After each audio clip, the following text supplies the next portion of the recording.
नमस्कार, अहाँ सब गोटे के जनसम्मान न्यूज में स्वागत कर रहल छी।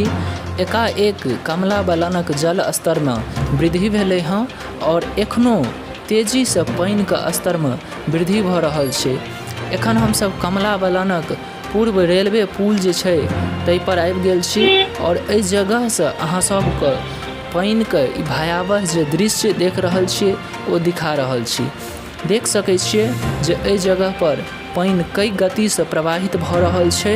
हालांकि बरसात के समय में कमला बलान में पानि घटैत बढ़ैत रहै छै और एखनो जे छै से पानि के वृद्धि भेलै हँ।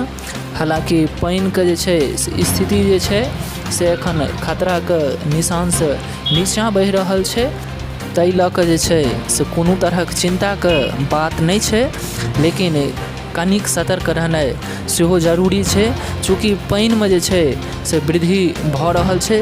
और अहूँ सब देख सकै छियै जे कमला बलान के जे रेलवे पुल छै ओतुका जे छै से पानि के की रफ्तार छै और कई गति से जे छै से पानि एतऽ प्रवाहित भऽ रहल छै।